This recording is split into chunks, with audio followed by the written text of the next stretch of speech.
Hello everyone. This video is going to be about editing your own lettering set. So you can modify the lettering sets that are in your program and add some new features to them if you want. So what we're going to do first is we're going to go ahead and draw a line. Embroidery always starts with drawing some kind of graphic. We're going to choose a lettering set and we're going to choose Erie regular. And we're going to just say modified set for the example. All right, so let's change this to a little bit better spacing. All right, so we have modified set here. Now let's say we wanted to do some strange things with this lettering set, like put points on the ends of things. So we could start by choosing the edit letter feature. We'll start with the M. So here you have a list of all the things that are available in your particular set. You can use this screen also to see what kind of lettering the particular set has, because not all letters are available, or not all characters are available. You can see that we have exclamation point, question mark, etc. Some sets have pound signs and and symbols and dashes. It just depends on the set that you're trying to modify. So we're going to modify the M, and now you're familiar with the screen pretty much, because this is just a normal screen for embroidery where you should be familiar with how to play around in these screens. We're going to go ahead and we're going to turn off everything except for the last final stitches. And we're going to put points on the ends of these M's, just for fun.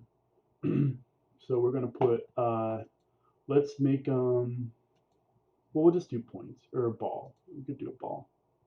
So put balls, oops, that is a problem.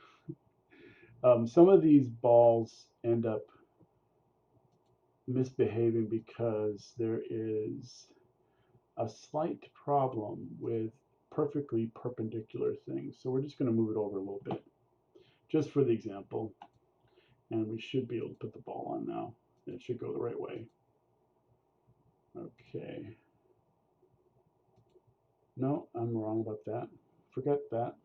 We won't do that. We won't modify it that way.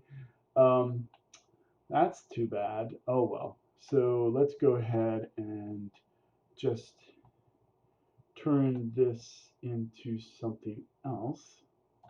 I'm going to move this down a little bit and see if I can go ahead and change this enough that I can do things.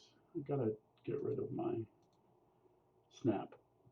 So I'm just going to go ahead and do some funky stuff with the M by just extending it a little bit on the ends like that. And then when you're done editing, you just say save letter. You notice now the letter is saved. You could do this for all the letters of the set, um, or all the letters of the alphabet if you want. Now, this is only saved for this particular set, and the sets are embedded in each other. So if you go and copy this, this will end up being also modified, because the lettering sets are embedded in the set. But if I go back to Arial and do it again, it's not going to have these points. So if I want to save it, I just go back to Edit Editor again, and I say save your changes to a new lettering file. So in that, once you press that, a dialog will open where you can save it. So I'm going to save it as test, which I did before for some other thing. And now that I have test in there, I'm going to go into and draw another line, and I'm going to go ahead and use that test lettering set for the next line.